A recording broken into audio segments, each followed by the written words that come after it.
我探病金圈太子爷却被赶出病房的视频上了热搜，太子爷的女友接受采访，不是什么阿猫阿狗都能进陆家的门，我傻眼了。金圈太子爷是我弟，我进自己家的门还要经过他的外人同意。故事开始，我是公司新栽培的小花，突然有一条关于我的视频上了热搜。视频里我提着保温桶探病金圈太子爷陆北然，可前脚刚进病房，后脚就被管家赶了出来，我没因此就离开，而是扒着门框不停地往病房喊话，似乎是不甘心被赶出来。网友们从小培养的阅读理解能力，此刻发挥到了极致。视频一出，全网炸了，这也太舔了，都被赶出来了还不肯走，看得出他特别想爬上太子爷的床了。又一个想走捷径却被直男太子爷制裁的女明星，可事实并非如此啊！就在我准备上微博澄清时，新晋小花沈晶晶接受采访的片段发了出来。主持人问沈晶晶对这一视频有何看法，沈晶晶羞涩的捂脸，我相信北然对爱情的忠贞，更何况他抬头笑的自信，更何况也不是什么阿猫阿狗都能进陆家门的。这回热搜彻底炸了，井号正牌女友回应井号正宫的自信井号嫁入豪门的标准井号，这些词条一个接一个的挂在榜单上。而我微博的评论区被沈晶晶的粉丝恶劣刷屏，之3当3，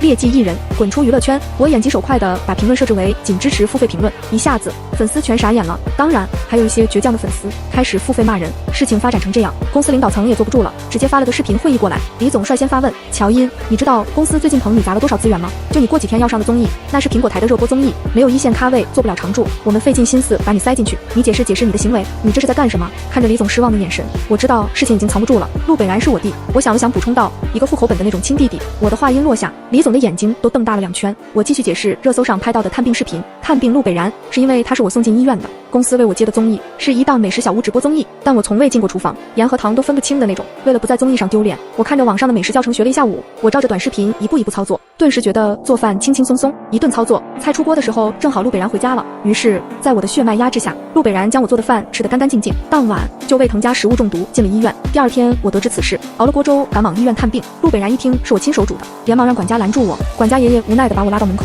大小姐，给小少爷留条命吧。我扒着门框往病房里喊，陆北然，至于这么夸张吗？你是不是在故意躲我？粥肯定没问题，要不再试试呢？陆北然欲哭无泪，姐，求你放过我吧，我还要去公司开会，你总不能让我窜着西去吧？我摸了摸鼻子，弟弟大了，都知道维持霸总形象了，只好遗憾地道，行吧，下回再煮给你吃。以上便是拍到视频的全部真相了，根本就不是网友想的那样啊。听完后，李总沉默了，我试探地问，要不我让陆北然公开解释一下？李总顿了顿，所以沈晶晶真的是陆北然女朋友吗？这个问题使我眼神冷了冷，我对沈晶晶不太了解，也不干涉陆北然的恋爱情况，直到前阵子我同沈晶晶进了同一个剧组，这才发现了她掩藏的真面目。原本我打算慢慢透露给恋爱脑弟弟，让2人分手，结果就闹出了这一事。刚说完，李总电话铃声响了起来，电话挂断。李总直言，我刚接到通知，沈晶晶和陆北然空降了你要录的那档综艺，看沈晶晶的意思是要拿你做话题。我冷笑，那就先不澄清，我倒要看看这波是谁踩着谁上位。美味小屋是一档直播加录播的综艺，嘉宾名单一出，热度直线上升，除了各家粉丝外，还有不少想看修罗场的路人。2女争1男修罗场，还是直播，好刺激好刺激，该不会前面的热搜都是综艺的营销吧？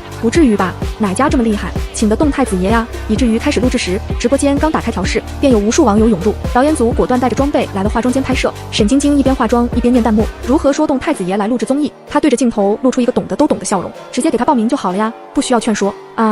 金宝撒我一脸狗粮，太宠了，太子爷全听金宝的，我一定要守护这甜甜的恋爱，绝对不能让某些之3当3的破坏。我在一旁听的嘴角直抽抽。嘉宾公布的那天，陆北然惊慌失措地发来消息，姐，我报班速学厨艺中，上节目你记得别动手啊。显然陆北然以为是我给他报的名，没想到成沈晶晶秀恩爱的内容了。化妆的时间就在沈晶晶不停秀恩爱中结束了，我们分别进入美食小屋，正式开始录制。除了我与陆北然、沈晶晶3人以外，另外还有3位嘉宾，老牌影帝、影后，还有顶流歌手洛尘。6位嘉宾自由分成3组进行任务。导演组说完，沈晶晶立刻拉住陆北然的手，我和阿然一组，所有人下意识地看向我，就连摄影都特地给了我一个近景特写，我也没辜负他们所望，转头看向陆北然，嘴角上扬，神情无辜，小然，你昨晚不是说和我一组吗？这下所有人的视线挪到了陆北然身上，陆北然汗流浃背，我选。他顿住，小心翼翼地看了看我，又犹豫地看了看沈晶晶。就在这时，他好像想到了什么，眼神一亮，快步走到了洛尘身边。我跟洛尘一组，正好让网友们见识下新时代男性的厨艺。陆北然的选择让所有人傻眼了，沈晶晶被当众下了台，脸色十分难看，我的脸色也不好看，因为这意味着我要跟沈晶晶一组。什么情况？好炸裂的分组，原配和小3一组，节目组不怕他们打起来吗？岂不是给了乔音蓄意报复的机会吗？我可怜的金宝，看金宝的表情，太子爷怕是要回去跪键盘了，笑死。太子爷最近怕不是天天跪。尽管大家对这个分组不满意，但也成了定局。导演组拿出3张卡牌，厨房目前一无所有，3组嘉宾需要分头采购物资。这3张卡分别对应需要采购的厨具、食材、各场地采购使用的时间。我和沈晶晶正好抽到了蔬菜，算是3组里面最为轻松的，但越是简单，给的时间便最短。初始时间只有10秒钟，10秒能够干什么？都不够拿一把青菜的。我和沈晶晶一同上车，前往任务地点。沈晶晶全程闭目，靠着窗户，脆弱的侧脸加上单薄的背影，让网友们直呼心疼。金宝这次真的被太子爷伤心到了，他就这么端着演了一路，看得我都累了。要不是我见过他的真面目，也被他骗过去了。到了菜场后，我们有半小时的时间寻找加时卡。沈晶晶依旧是那副伤心又半死不活的模样，只找回来30秒的加时卡。我带回来了2分钟的加时卡，但导演组回收了我找到的所有加时卡，与沈晶晶平分，并且导演没有入镜，这一环节并没有被收录到直播间。这种妾室伺候正宫的感觉是怎么回事？他再怎么谄媚，金宝也不会搭理他的。不明所以的网友以为是我主动分给的沈晶晶，在他们看来，这场无形的较量中，是我先低了头，确定了时间，还有一次选择食材工具的机会。当然，为了节目效果，肯定不是什么正经工具，一个是美妆包，另外是一卷垃圾袋。沈晶晶抢先拿走了化妆包，我默默拿走垃圾袋。垃圾袋相当于是塑料袋，美妆包装不了什么蔬菜不谈，拿在手上还增加负担。我对这个结果非常的满意。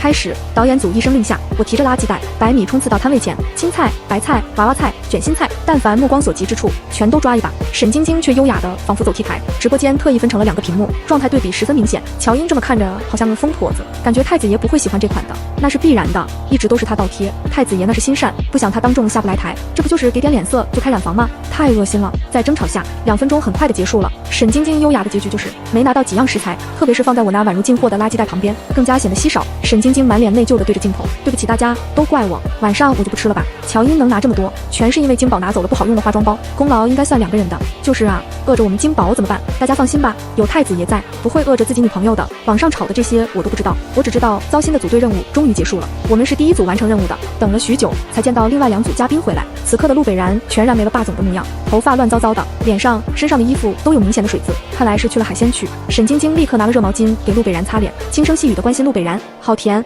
好甜。金宝背后生气，但一见到太子爷还是没忍住心软了。真的，这2个我倒是看出了一点小情侣的样子。那个乔英像个大爷一样的坐在沙发上，怪不得被赶出病房，可能在镜头面前避嫌吧，背地里指不定怎么搔首弄姿呢。3组到齐后，嘉宾们开始整理食材。陆北然这组还是相当给力的，除了牛羊肉、鱼、虾、蟹，竟然都有带回来。沈晶晶当即又秀了一波恩爱，正好可以做阿然喜欢的糖醋鱼。糖醋鱼听起来不错，等陆北然和沈晶晶分手了，我还能做个糖醋鱼给他，安慰安慰他。这么想着，我回头看向陆北然，一会儿我学，下回也给你做糖醋鱼吃。陆北然慌了，脱口而出：不，我不爱吃。他的话音落下，现场陷入了诡异的安静中，网上却是炸了。上一秒，老婆我爱吃，下一秒，不敢爱，爱不了一点。这个乔英怎么这么不要脸啊？真的是醉了。乔英就是个学人精，内部消息他想蹭着金宝上位呢。砰！一声动静吸引了所有人的目光，我回头朝着声音的方向望去，只见沈晶晶没拿稳手中的袋子，蔬菜散落一地。看清地上掉落的食材后，陆北然脸色变了变，有些犹豫地看向了沈晶晶。在所有人的好奇下，我蹲下身捡起掉落在地上的一把菠菜。你拿了菠菜？沈晶晶听到我的话，没有直接回答，而是警惕地反问：菠菜怎么了？我没回答他，而是继续追问：你打算给陆北然做这个？沈晶晶面带委屈：乔英，这道菜你也要学吗？你怎么可以处处靠模仿我呢？并不是会做几道菜就能抓住一个人的，陆家不缺厨子。又真的要看吐了，这个乔英真的是太贱了，他这是装都不装，光明正大的当3了，能不能让他滚出娱乐圈？简直看不下去，一边生气一边找糖吃。我是情侣粉，就在弹幕吵得不可开交，现场不明所以的时候，我开口了：陆北然从小就对菠菜严重过敏，你这么爱他，连他过敏都不知道吗？沈晶晶脸上表情一僵，回头看向陆北然求证。陆北然点头：我确实一直对菠菜过敏。沈晶晶咬唇：我以后就知道了，我前面从来没买过菠菜，所以才不知道。我挑了挑眉：哦，你给陆北然做饭不问忌口吗？不问有什么不能吃的吗？就算出去吃，餐厅服务员都会问一句忌口食材。看来沈小姐对陆北然也没有特别关注。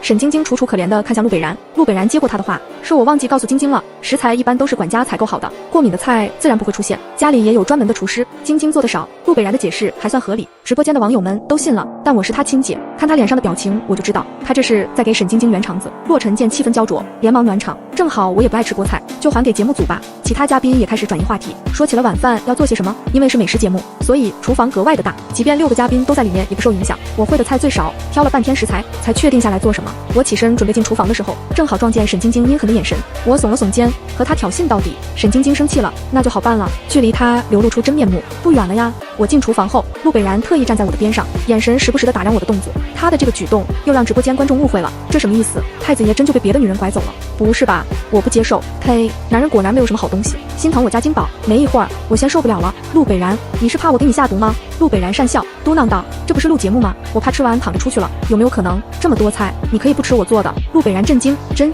的可以吗？但要是给别人吃的，我更不放心。都送进医院的话，是不是不太好？我好像是有点不太好。虽然我觉得我进步了，不会再把人送到医院了，但以防万一，还是尽量别让嘉宾遭罪了。录个节目怪不容易的，那我就做个西红柿炒蛋，这个应该总不会让嘉宾躺着回去吧？陆北然松口气，自告奋勇的去打蛋了。我回去拿了个西红柿，洗干净，抽了一把刀将其切开。就在这时候，一个身影撞向我的手肘，我下意识往侧边躲了躲，我的闪躲让沈晶晶没能撞到我，她一屁股坐在地上，发出凄厉的叫声啊！而我则是淡定的继续着手里的事情，仿佛什么都没有发生。沈晶晶眼底划过一丝恶毒，捂着脚踝哭了起来，好痛！晶晶，你的脚为什么要伸出来绊我？她的话音落下，全网炸了，好恶毒的女人，明着玩不过就玩阴的，心疼金宝，录个综艺身心受损，忍不了。乔英都这样对沈晶晶了，太子爷还不封杀她等什么？乔英滚出娱乐圈，而在现场的我直接气笑了，明明自己做的，还要往我身上甩锅。我放下手里切得坑坑洼洼的西红柿，拎着菜刀转身看向沈晶晶，你说这把刀落在你脚上会发生什么？如果你一定要把自作自受也怪在我头上的话，我将刀放在沈晶晶面前，咧嘴笑得十分瘆人，那我可要满足你的期待了。沈晶晶狼狈的后退，疯子，你个疯子，这是在直播，你难道要在直播间动手不成？我轻笑一声，将菜刀收了回来，意味深长地道，是啊，所以我为啥要在直播间当着众人的面绊倒你呢？你，沈晶晶被我噎住，一旁着急的陆北然等不住了，他快步走到沈晶晶面前，伤到哪了？痛不痛？沈晶晶迅速换了个嘴脸，眼里含着泪水，可怜巴巴地说，痛的。他说完，陆北然连忙俯身将他抱了起来，那我们不录了。沈晶晶傻眼了，不，节目怎么能录一半就不录呢？陆北然安抚他，身体要紧，节目组和粉丝都能理解你的。沈晶晶不想错过综艺热度，更不想看到陆北然和我独处，只好改口，刚扭到的时候疼，现在也不疼了，综艺还是有始有终的录完吧，那也得先处理一下扭伤。陆北然这次不再是与沈晶晶商量的语气，而是直接抱着她走了，好甜，强硬抱走，磕死我了。金宝终于可以和太子爷独处了，看得我都累了。两人离开后，厨房氛围都好了起来。没一会，我的西红柿炒蛋出锅了，从色泽上来看，这道菜完成的非常不错，我想找人尝一尝，却发现身边只剩下了洛尘。万一很难吃，伤了歌手的嗓子，我还是去找陆北然吧。小白鼠逮着一只蒿，想到这，我捧着西红柿炒蛋上楼找人去了。路过化妆间的时候，听到屋里有动静，我推门走了进去，看到的并非陆北然，而是沈晶晶。这里没有摄像头，沈晶晶也不装了，怎么怕我跟阿然说你坏话？眼巴巴的跑过来，我挑眉，我为什么要怕？你说了他就一定会信吗？沈晶晶说不过我，只能翻了个大白眼。乔音，你得意不了多久了，录完节目我就要同阿然见家长了。见家长？我这个姐姐怎么不知道？我狐疑的眼神让沈晶晶更加恼火。你要是现在讨好我，我还能给你推荐几个老总帮一下，不至于让你在圈里混不下去。你也别心高气傲，这爬谁的床不是爬呢？我低头看了看没有摘掉的麦，意识到这是暴露沈晶晶真面目的机会。沈小姐爱拉皮条的毛病真是一点也没变。哦不，我应该喊您一声沈老鸨。沈晶晶眯了眯眼，上次剧组在酒店坏我似的，果然是你。进组的那天，我回了趟老宅，在赶回酒店的时候已经订不到房了。好在附近有一家陆氏旗下的酒店，有专门留的房间，我便过去了。电梯上行时，到19楼停了，门一开，有个女生狼狈地扑了进来，她抖着身子，死死地拉住我的手，带我走好不好？她眼神迷离，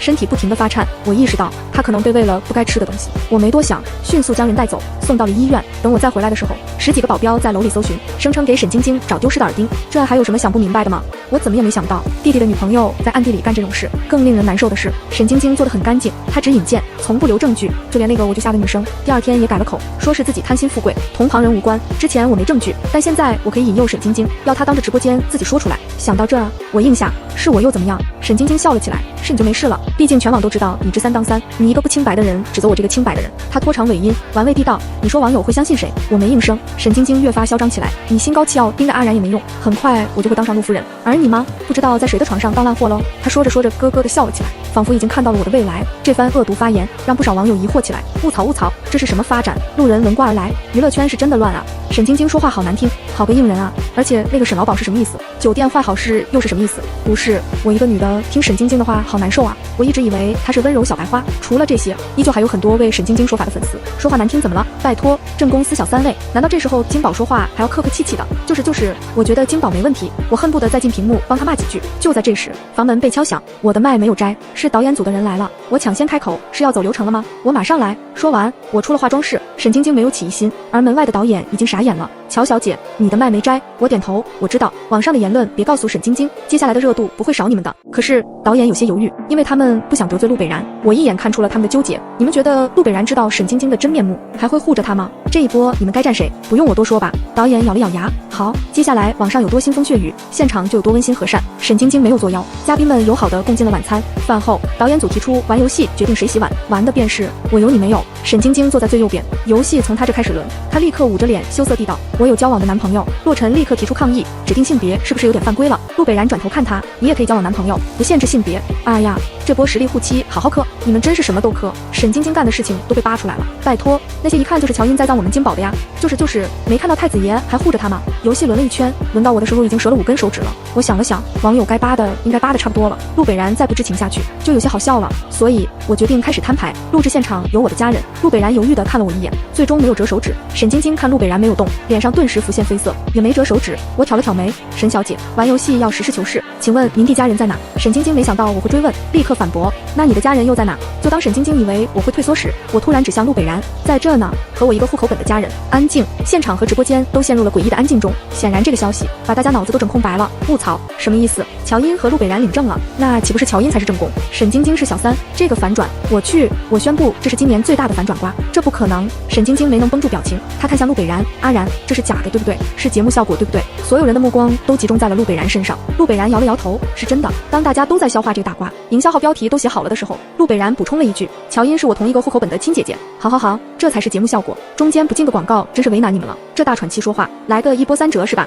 综艺算是被你们玩明白了，竟然是姐姐，那沈晶晶岂不是得罪了大姑姐？大乌龙，一家人的大乌龙啊！沈晶晶脸上的表情变了又变，我挑眉追问了下去，所以沈小姐的家人在哪呢？您和我弟弟已经领证了吗？沈晶晶勉强地扯出笑，姐姐说笑了，我们当然还没领证，我说的家人是指的我助理，他从我出道开始一直陪着我，每天24小时跟着我，在我心底他就是我的家人。沈晶晶这即时应变能力强得可怕，不止摆脱了尴尬的局面，还凸显了自己重情重义，瞬间又开始有粉丝替他说起好话来。金宝真的太善良了，呜，金宝单纯才会被营销号耍了，和乔音对上的。对呀，之前都不说清楚，其实也不能怪金宝，现在说开了正好啊，没有纠葛了。楼上这些人鱼的记忆啊，前面沈晶晶被乔音爆出牵线当劳保的都忘了，网络上吵得很凶，游戏还是继续了下去。沈晶晶仿佛与我先前的隔阂都消失了，我输了游戏要洗碗，她抢着要帮我洗，端茶倒水洗水果，一口一个音姐称呼着，浑身上下写满了讨好2字。对比起沈晶晶的能伸能屈，一直冷着脸的我又被网友骂了一顿。当我从导演组那得知这个消息时，已经没话说了，挨的骂够多，也就不当一回事了。毕竟我确实不想给沈晶晶好脸色，只要有我在，沈晶晶不可能进陆家的门。综艺一直录到9点，大家才回房间洗漱休息。我前脚刚进房间，后脚陆北然就来了。姐，晶晶也不是故意的。我挑了挑眉，看着恋爱脑弟弟，他找你当说客。陆北然摇了摇头，是我自己来的。晶晶针对你，是不知道你的身份，他就是吃醋了才说那些话的。我叹了一口气，陆北然，你真的了解他吗？陆北然怔住，低垂着脑袋没吭声。我将从导演组那要回来的手机递给陆北然，上网看一下吧。爱一个人的前提是了解一个人，你喜欢的都是他演给你看的，一切都是虚假的。陆北然一脸赴死的表情接过了手机，不等他点开，房门再次被敲响。谁？是我，沈晶晶。我挑了挑眉，迅速开了个直播，把手机塞给陆北然，让他藏到了窗帘后面。乔音人呢？开直播就给我们看黑屏，不是黑屏，我们好像被窗帘挡住了，这是什么奇怪的偷情视角？好奇心让我看了下去，感觉憋了个大料。陆北然藏好后，我打开了房门，你来做什么？沈晶晶没第一时间回复我，而是自顾自地进门坐下。乔音，你现在很得意吧？我点了点头，确实是有点得意。沈晶晶却一改先前的谄媚，趾高气扬地道，现在是你该捧着我。这话一出，直接把我整迷惑了。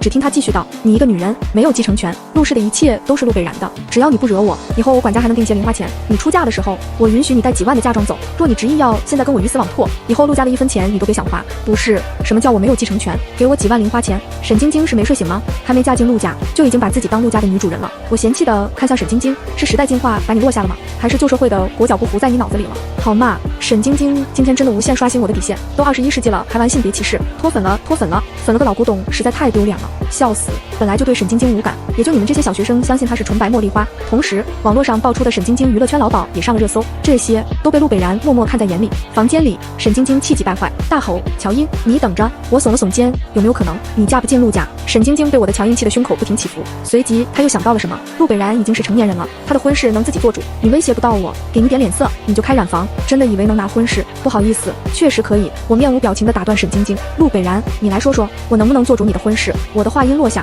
窗帘被挑开，修长的身影从阴影处走了出来。陆北然低垂着脑袋，看起来有点沮丧。我摸了摸下巴，陆北然不会哭了吧？只见他缓缓抬起头，赤红的眼睛盯着沈晶晶，原来这才是真实的你，你一直都在骗我，我喜欢的从来都是虚假的。好了，看来这情伤得不轻。沈晶晶慌乱的解释，我没有，不是你听到的那样。乔音，对，就是他。沈晶晶指着我，都是他引导我说的。他不择手段，他见不得你好，他想谋害你，独吞陆家的财产。他的话音落下，陆北然眼中的失望更甚。陆氏目前是乔音持股，由其弟陆北然代为打理，陆家一直是他的。沈晶晶脚步踉跄，双眼无神，嘴里不停地喃喃着，不可能，这不可能。你姓乔，你是女的，你才是陆家的外人啊。然而不管他怎么不信，这就是事实。我姓乔是因为母亲姓乔，父亲从来不在意姓氏，也不在意继承家业的是男孩还是女孩。比起我这个爱的结晶，陆北然这个意外怀上的孩子就显得有些多余了。好在陆北然除了有点羡慕爱情之外，没有长歪。或许他就是太憧憬父母那般纯净的爱恋，才如此容易被沈晶晶骗走。好在他没有陷得太深。我去，所以不是金圈太子爷，是金圈长公主啊！乔姐藏得真深啊，老奴何德何能能看大小姐演戏？这瓜竟然又是一波反转，这下沈晶晶算是彻底完了。